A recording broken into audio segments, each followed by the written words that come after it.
I have to say, I'm sorry, the poor management. Wow, poor management. What the hell is going on? Does Neil have a poor management problem? Let me give you some context about who this guy is. He is, of course, former Neo exec. He worked at Neo, head of product communication, and then worked at Li Auto.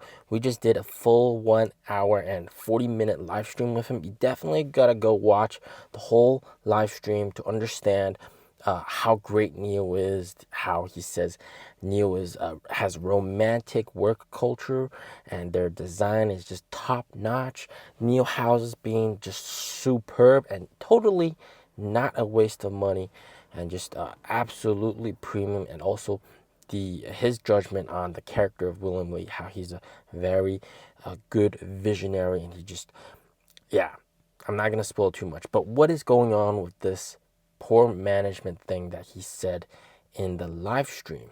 Okay, this really shocked me. All right, so he's also a ET5T owner and also a Li Auto L9 owner, just to make it clear.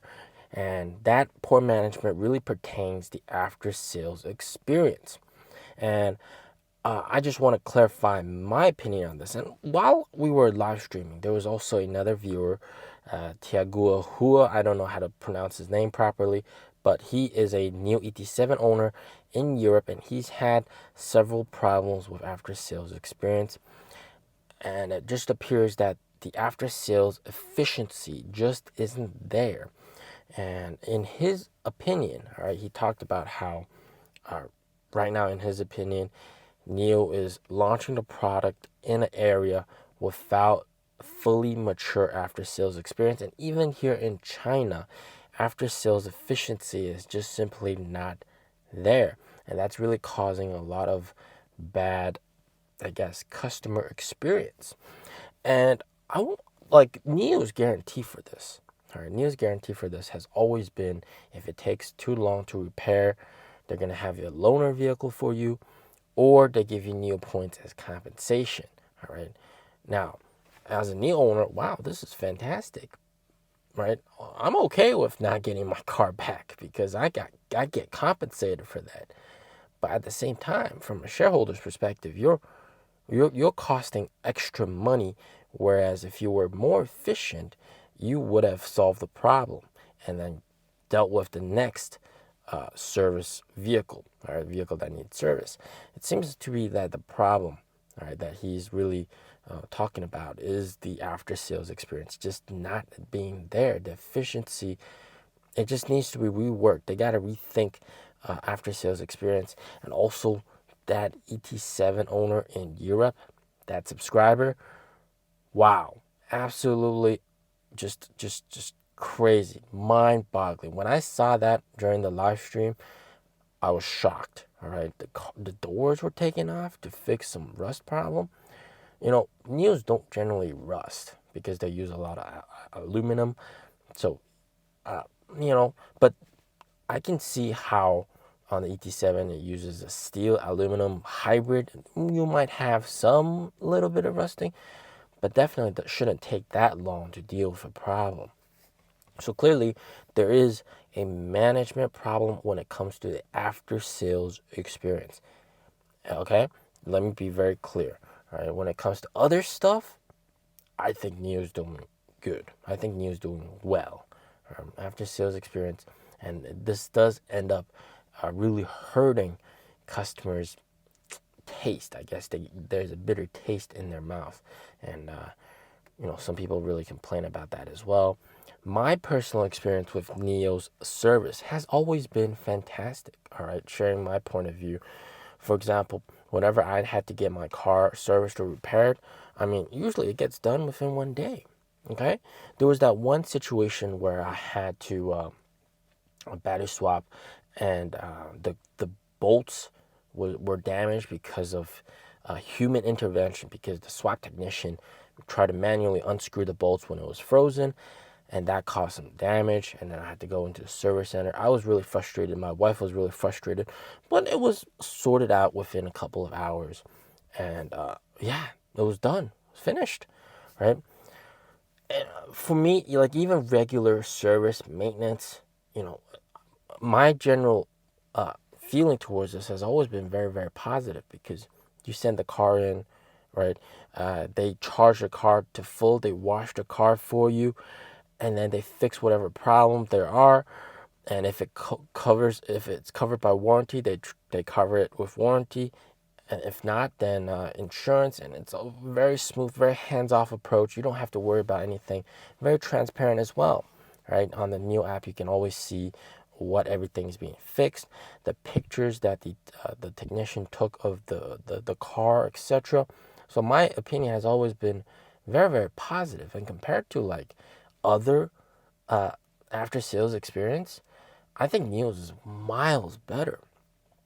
For example, if you have like any other BBA car or a Honda or any car, you have to drive the car into the service center. That's going to take you like a whole day wasted being at that service center to deal with everything that comes up, and you might have hidden costs. They might like swap some parts out, or they might do something devious and like say you got this problem, you got to pay extra money to fix it when you have actually no problem at all. So in that aspect, I think NIO service is actually just top notch when it comes to service center after sales experience. But yes, I've heard these kind of nightmarish stories happen before, where they send it in for repair and just doesn't get done. I think operating efficiency is quite important. All right, and this is something that I kind of do have to agree with Tim on this one. All right, because at one time I was at the service center. I was just behind the scenes, behind them, just checking things out, filming just randomly, and I saw them unfortunately get a forklift car stuck, and then they gotta get like 10 guys over to pull the forklift car out, and it was just a big pain in the butt. They had a box of parts off the pavement on like a grass field. This box of shipment just came in, and then they got to move that box of materials into the warehouse. And unfortunately, the forklift car got stuck when it drove off the pavement. It was just a very funny situation. But thinking about what he said and going back, I guess this could also be attributed to just maybe poor management not being there. And as a result, he said, all right, Tim said that the owners are suffering, the workers there are also suffering because of efficiency not being there. And I guess it's a very good thing that he's pointing it out, a very good thing that I'm pointing it out, a very good thing that the ET7 owner in Europe is pointing it out, because now, when NIO sees this video, they'll be able to see what they really need to work on. Right? This is one of the things they really got to work on, because that after sales experience is what makes NIO so good. All right, and the fact that some people have such a bad experience just because of efficiency not being there, come on, right? And then because efficiency isn't there, as a result, you're compensating these NIO owners with NIO points, which cost money for NIO, and also maybe a loaner vehicle, which cost money for NIO. You're costing shareholders money for the lack of efficiency at this after-sales service centers. So what really needs to be done is this whole thing needs to be reworked, revamped. All right, no jokes. All right, after-sales service, definitely they got to rethink it. They got to redo it. Start clean. Do what's necessary, but find ways to improve efficiency.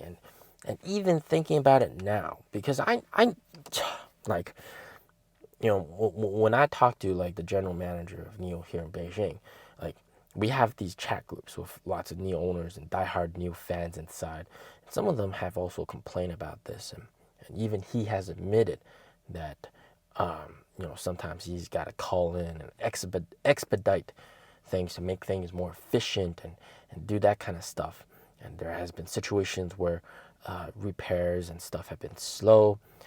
And it could also just be a simple reason of capacity, overcapacity. There's too many cars to be fixed and not enough like workshop space to fix all of them. And they just got to open more service centers that also function as a sales store, all right, like the one that at Srini. And this whole problem, right? And I think it extends beyond China, because in Europe as well, you can tell.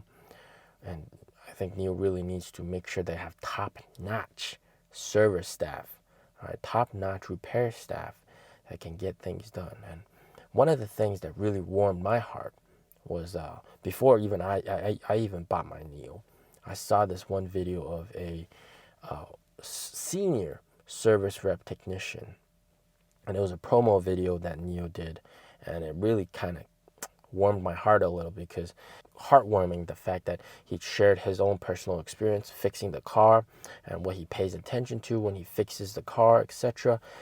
And the attention to detail was kind of just amazing.